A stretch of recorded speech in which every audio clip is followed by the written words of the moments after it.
भाग ए मराठी. पुढील उतारा वाचून त्याखालील प्रश्न क्रमांक 31 ते 34च्या प्रश्नांची उत्तरे पर्यायातून निवडा. टीईटी आणि सीटीईटी परीक्षेला उतारा येत असतो. त्यातला पहिला उतारा बघूया. वाचतंय कोणी की वाचू मी? फ्रेंच माणूस आपल्या स्वतःच्या भाषेवर बेहद प्रेम करतो. भाषा ही त्याची प्राणसखीच आहे. तो जगतो किंवा झुरतो त्या भाषेसाठीच.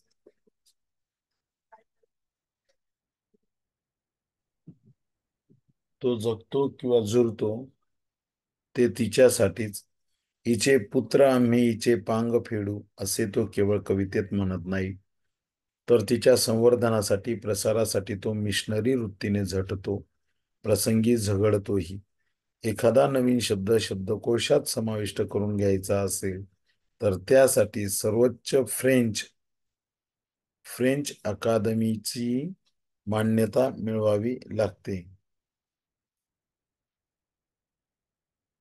सर्व प्रकारच्या अग्निपरीक्षातून पार पडल्यानंतर त्या शब्दाला शब्दकोशात मानाचे स्थान मिळत असते.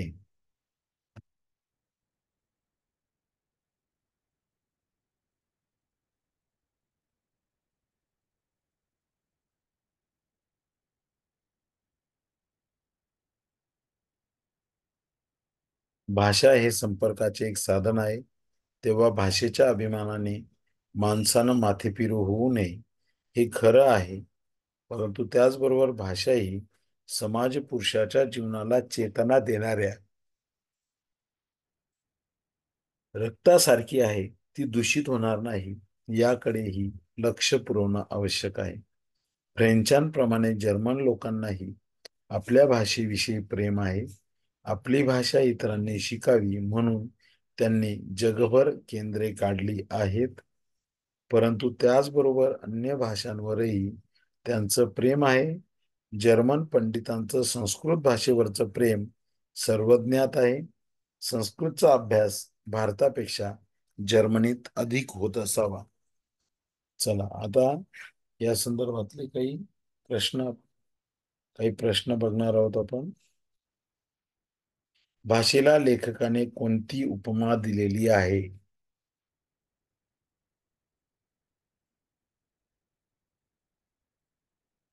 भाषेला लेखकाने कोणती उपमा दिलेली आहे? माथेफिरू माणसाची, समाज पुरुषाला चेतना देणाऱ्या रक्ताची. समाज पुरुषाला चेतना देणार. 3 बरोबर. भाषेच्या संवर्धनासाठी आणि प्रसारासाठी झटणारा माणूस लेखकाला कोणत्या देशात भेटला? जर्मनी.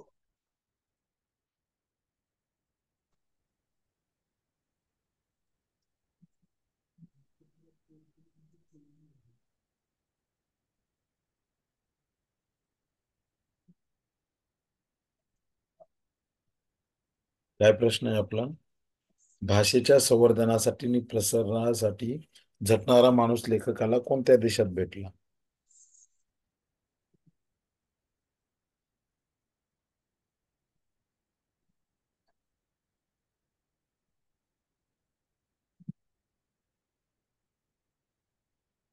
काय उत्तर सांगितलं तुम्ही? जर्मन. आता फ्रेंच माणसं कुठल्या देशातलेत मग? हे बघा, इथे एक वाक्य आलेलं आहे.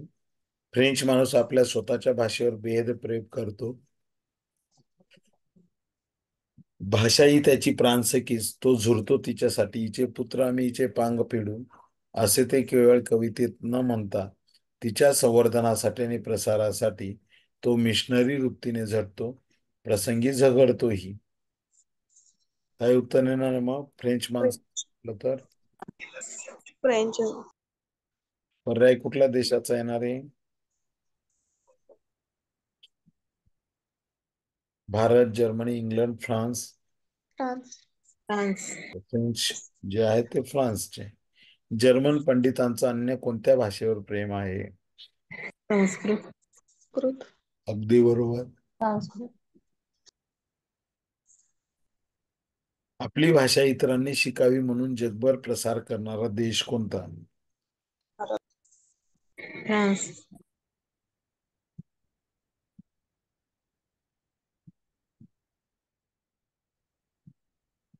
ट्रान्सलेट. फ्रेंचांप्रमाणे जर्मन. जर्मन लोकांनाही आपल्या भाषेशी प्रेम आहे. आपली भाषा इतरांनी शिकावी म्हणून त्यांनी जगभर केंद्रे काढली आहेत. जर्मन. जर्मन. अगदी बरोबर, जर्मनी. महानायक संभाजी, पानिपत या कादंबऱ्यांचे लेखन विश्वास कोणी पाटील. केले आहे? पाटील. विशाल. अगदी बरोबर. रोज कुठल्या तरी फॅक्टरीतला 5चा भोंगा वाजत असे, या वाक्याचा काळ ओळखा. रीती भुसाळ. वाजत असे. भविष्यकाळ. भविष्यकाळ वर्तमान. येईल का वर्तमान? रीती भविष्यकाळ. तर रीती रीती भूतकाळ. रीती भूतकाळच येणार आहे ते. भूतकाळातलं वाक्य आहे. आपला आशीर्वाद असावा या वाक्याचा प्रकार कोणता? आज्ञार्थी. अगदी बरोबर. विद्वान हा शब्द कोणत्या प्रकारचा आहे? देशी, परभाषीय, तत्सम, तद्भव. तत्सम. तत्सम. हे ऑलरेडी शिकवलंय. तत्सम म्हणजे आणि तद्भव मध्ये दोघांमध्ये काय फरक आहे ते सांगा अगोदर. तत्सम आणि तद्भव मध्ये काय फरक आहे?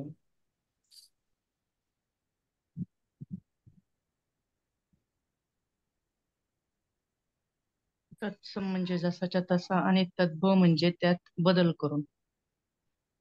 अगदी बरोबर. चला पुढची पीडीएफ घेतो मी.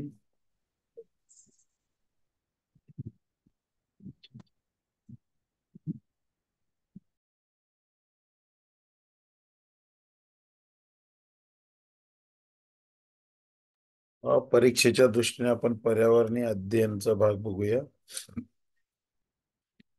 टीईटी आणि सीटीईटी दोघांसाठी उपयुक्त आहे. हे आपलं मागील लेक्चर मध्ये झालं होतं.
नको सांगायला लावत जाऊ.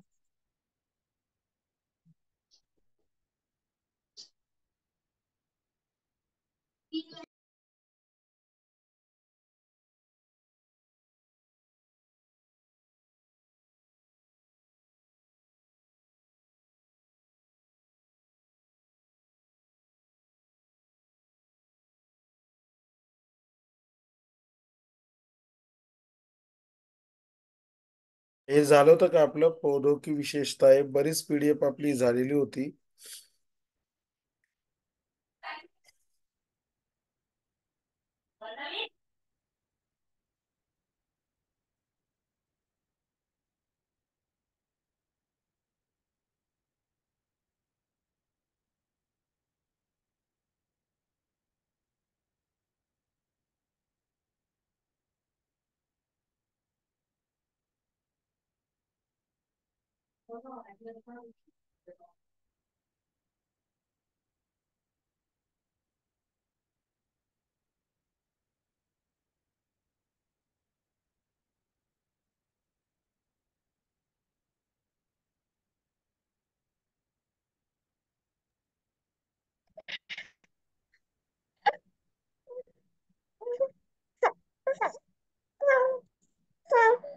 आपण हे त्योहार नृत्य आता बघणार आहोत. फेस्टिवल डान्स, त्योहार नृत्य. एक प्रश्न त्याच्यावर येतो म्हणून तो भाग घेतोय मी. चेराओ नृत्य जे आहे, तो चेराओ नाच मिजोरम में किया जाता है. मिजोरम में पक्की फसल को घर तक पीठ पर लाद कर लाना पड़ता है. तर हे जे चेराओ नावाचं नृत्य आहे ते मिझोरम मध्ये आपल्याला घरून येतं. चेराओ नाच मिझोरम में किया जाता है अशा प्रकारचं. तो मिझोरम में पक्की फसल को घर तक पीठ पर लाद कर लाना पड़ता है. जे काही पिकलेलं पीक आहे ते जे पीक आहे ते घरापर्यंत पाठीवर ठेवून आणलं जातं मिझोरम मध्ये. चेराओ नृत्य में जमीन पर बांस की डंडी लेकर दो दो लोगों को जोड़ी आमने सामने बैठती है तथा ढोल की ताल पर डंडियों को जमीन पर पीटते हैं. तर इथे तुम्ही हे चेराओ नृत्य बघू शकता. तिथे दिसते खाली दांड्या ठेवलेल्या आहेत आणि समोर पार्टनर असतो. त्या पद्धतीने हे केलं जातं नृत्य.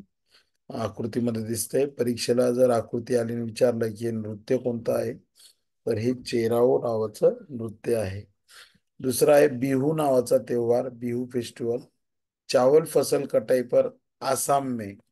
चेराओ नृत्य हे आता बघितलं आपण तर मिझोरमचं आहे आणि बिहू हे नृत्य आहे. चावल फसल कटाई पर असम में बिहू त्योहार मनाया जाता है. बिहू त्योहार के दौरान भांस का भेला घर बनाते हैं. तर हे बिहू नावाचं नृत्य आहे आणि अशा प्रकारचं सजवलं जातं. काय सजवलं जातं तर बिहू त्योहार के दौरान बांस का भेला घर बनाते हैं. ड्युरिंग द बिहू फेस्टिवल ते मेक अ हाऊस ऑफ बांबू. बांबूचं घर बनवलं जातं त्याला भेला घर म्हणतात. सेवा चावल रात्रि को बिहू कहाड़ी में केले के पत्ते से ढककर बनाया जाता है. बिहू पर औरतें पाट और मुगा की मेखला चादर पहनती हे इथं दिसते तुम्हाला. त्यानंतर पोंगल नावाचा त्योहार. पोंगल त्योहार कुठे होतो बघा तर पोंगल जो त्योहार आहे तो पोंगल का शाब्दिक अर्थ है ओवर स्पिलिंग है और इसे बर्तन में उबलते चावल की परंपरा के कारण कहा जाता है. तर पोंगल हा शब्द काय आहे तर बर्तन में उबलते चावल की परंपरा असं दिलेलं आहे. अशा पद्धतीने केला जातो. कोलम का चित्रण जुला और खाना पकाना आवश्यक है. Drawing of kolam, swinging and cooking are essential traditions of the festival. दक्षिण भारत के दक्षिण दक्षिण भारत के सबसे लोकप्रिय फसल कटाई त्योहारों में से एक पोंगल है. दक्षिण भारतातलं एक सगळ्यात लोकप्रिय फसल जे जिथे पीक कापलं जातं तिथे पोंगल हा त्योहार साजरा किया जाता है. यह हर साल जनवरी के मध्य में मनाया जाता है. यह मुख्य रूप से तमिलनाडु में मनाया जाता है. लगभग 4 दिनों तक रहता है.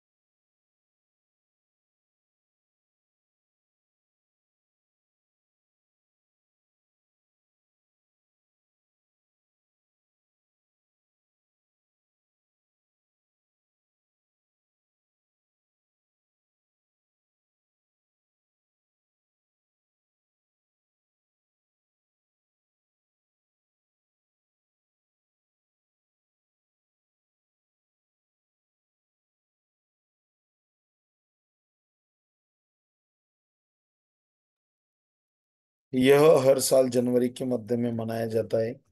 यह मुख्य रूप से तमिलनाडु में मनाया जाता है. लगभग 4 दिनों तक रहता है. आता पहिले आपण बिहू पाहिलेलं आहे. पोंगल पाहिलं. त्याच्या अगोदर मिझोरमचं एक नृत्य आपण कोणतं पाहिलं होतं मिझोरमचं चेराओ. चेराव चेराओ नृत्य. नृत्य. हो, चेराओ बिहू. कोणत्या बिहू. राज्यात कोणतं नृत्य होतं ते बघायचे. पोंगल हे तामिळनाडू मध्ये होतं. देन बैसाखी त्योहार जो होता है पंजाब में फसल कटाई पर, पंजाब मध्ये हा त्योहार म्हणजे हा उत्सव साजरा केला जातो। बैसाखी त्योहार मनाया जाता है। नए वसंत की शुरुआत हिंदुओं द्वारा नए साल के रूप में पूरे भारत में मनाया जाता है। त्यानंतर ओणम नावाचा सण आहे। ओणम अगस्त सितंबर के महीने में केरल में मनाया जाने वाला 10 दिवसीय फसल महोत्सव है। तर ओणम नावाचा जो सण आहे तो केरळमध्ये केरळमध्ये ओणम अगस्त सितंबर के महीने में केरल में मनाया जाता है। 10 दिवसीय फसल उत्सव है।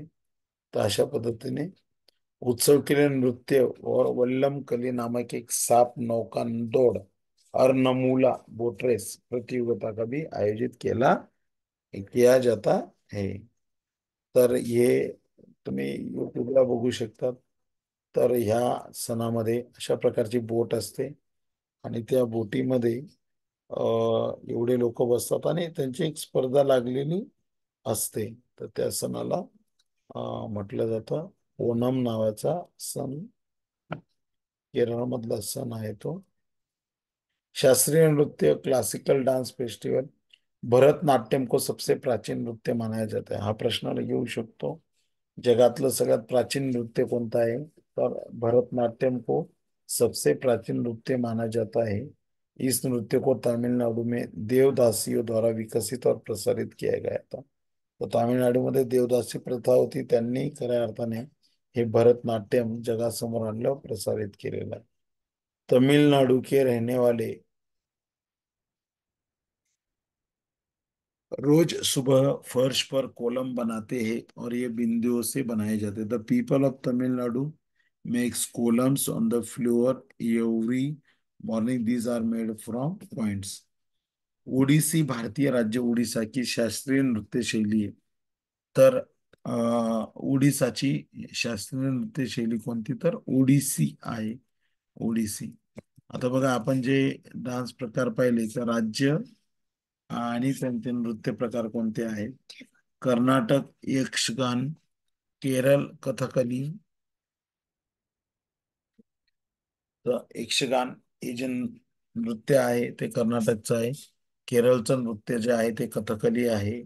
पंजाबचं गिद्धा भांगडा आहे। गुजरातचं गरबा दांडिया रास आहे। राजस्थानचं घुमर, आंध्र प्रदेशचं कुचिपुडी थिमासा, तमिळनाडूचा आहे भरतनाट्यम लिली गोडी, उडीसाचा आहे उडीसी, हरियाणाचा आहे धमाल घुमर, महाराष्ट्राचा आहे लावणी तमाशा, नागालँडचा आहे बॉस नृत्य, बांबू नृत्य, उत्तर प्रदेशचा आहे कथक होली नृत्य, कथक होली नृत्य।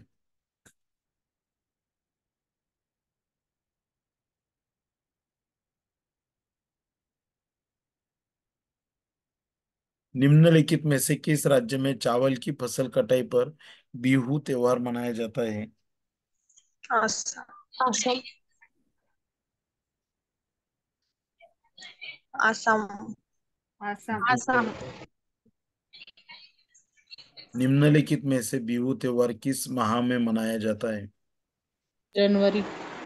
अरे,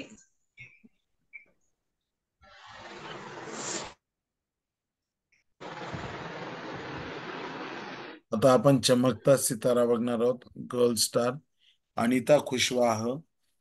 मैं मुजफ्फर जिले के बोचा गांव में रहती हूँ जो बिहार में। मेरे घर में माँ पिताजी और छोटे भाई है। मैं कॉलेज में पढ़ती हूँ, स्कूल को बच्चों को पढ़ाती हूँ। मैं मधुमक्खी पालने का काम भी करती हूँ। अनीता होलसेलर बननी चाहती है जिससे वह मधुमक्खी पालन वालों को शहद सही कीमत से दिलाने में मदद कर सके। नंतर आहे सूर्यमणि। हर लड़की की जिंदगी स्कूल जाकर बदल जाएगी। सूर्यमणि के पिता की छोटी सी खेती थी। उनका पूरा परिवार पास वाले भी जंगल में जड़ी बूटी इकट्ठा करके बाजार में बेचते थे। उसकी माँ बांस से टोकरी बुनकर गिरे हुए पत्तों से पतल बनाकर बेचती थी। बिशनपुर गांव में घने जंगल है जहाँ एक स्कूल था। सूर्यमणि इसी स्कूल की में पढ़ी थी, उसने बीए किया है। सूर्यमणि 21 साल की थी जब उसने वासवी दीदी और कई लोगों की मदद से केंद्र खोला। उसने इस जगह का नाम तोरांग रखा है। तर असे एक केंद्र त्यांनी तयार केलेलं आहे, तर इस जगह का नाम तोरांग रखा है। सूर्यमणि वॉज 21 वेन, सॉरी, कुडक भाषा में तोरांग का मतलब है जंगल। तो कुडकचा अर्थ होता जंगल। झारखंड में जंगल बचाओ आंदोलन का नेतृत्व सूर्यमणि ने किया था। जंगल अधिकार कानून 2007, तर 2007चं कलम काय आहे जंगल अधिकाराच्या संदर्भात? यह कानून आदिवासी को जंगल पर उनका हक दिलाता है। जो लोग कम से कम 25 साल से जंगल में रहे उनको वहां जंगल और वहां पैदा होने वाली चीजों पर हक है। उन्हें जंगल से हटाया न जाए। जंगल बचाने का काम भी उनकी ग्राम सभा करे। Right to Forest Act. People who have been living in the forest for at least 525 years have a right over the forest land and what is grown on it. They should not be removed from the forest. The work of protecting the forest should be done by their Gram Sabha. Sunita Williams बचपन में उनकी खेलकूद में रुचि थी, खासकर तैराकी, लेकिन बन गई हेलीकॉप्टर पायलट। सुनीता विलियम्स 6 महीने से ज्यादा अंतरिक्ष में रही। अंतरिक्ष में सबसे अधिक समय तक रहने वाली महिला सुनीता विलियम्स, आपको ध्यान में रखना है। तो अशा पद्धतीने सुनीता विलियम्स आहे। अंतरिक्ष यान से सुनीता विलियम्स अंतरिक्ष में गई जहां से पृथ्वी बहुत ही अद्भुत और सुंदर दिखती है। 20 जुलाई 1969 को नील आर्मस्ट्रॉन्ग चांद पर उतरे, तब सुनीता विलियम्स 5 साल की थी। तर 20 जुलै 1969 मध्ये जेव्हा नील आर्मस्ट्रॉन्ग चांदवर उतरला त्यावेळेस सुनीता विलियम्स फक्त 5 वर्षाच्या होत्या। बच्चों ने सुनीता से सवाल पूछा कि आप क्या बनना चाहते, तो सुनीता ने कहा कि शिक्षिका, ताकि बता सकूं कि विज्ञान और गणित जिंदगी से कैसे जुड़े हैं। आइजक एसिमो द्वारा लिखी गई पुस्तक how we found earth is round, how we found earth is round में बताया गया है कि सदियों से इंसान ने पृथ्वी के बारे में क्या क्या सोचा है। 9/12/2006 उड्डाण भरली होती। नंतर काय झालं, यह खाना का उड़ा जा रहा है आणि बाल खड़े के खड़े काम करते हुए भी परेशान। How We Found the Earth is Round, written by Isaac Asimov, describe what humans have thought about the each of centuries. ज्ञान के बाहर सुनीता बचेंद्री पाल गढ़वाल के टिकरी गांव में रहने वाली है। 1984 में उन्होंने माउंट एवरेस्ट पर चढ़ने का हेतु चुना गया। 23 मई 1984 को दिन में 1:07 पर 890 मीटर ऊंची पर एवरेस्ट पर कदम रखा। 43 मिनट तक वहां रही।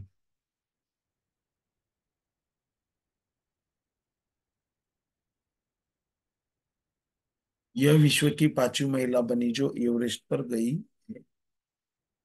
यह विश्व की 5वीं महिला बनी जो एवरेस्ट पर गई। बचेंद्री पाल एवरेस्ट पर चढ़ने वाली प्रथम भारतीय महिला है। इनके गुरु ब्रिगेडियर ज्ञान सिंह थे। कर्नम मल्लेश्वरी कर्नम मल्लेश्वरी एक वेटलिफ्टर है। यह आंध्र प्रदेश की रहने वाली है। इनके पापा पुलिस में हवलदार है। उन्होंने 12 वर्ष की आयु में वेटलिफ्टिंग शुरू की थी, जो ये 130 किलो का वजन उठा लेती है। उन्होंने भारत के बाहर 29 मेडल जीते। उनकी 4 बहनें भी वेटलिफ्टर ही है।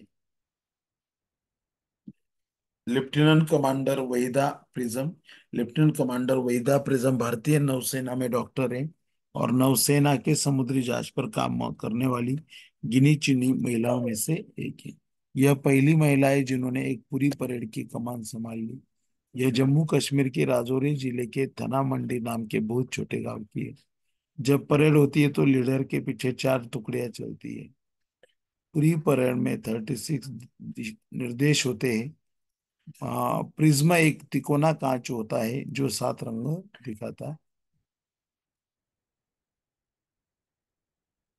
बाकीचा भाग आपण नंतर बघूया, मी त्याचा व्हिडिओ शेअर करतो तुम्हाला.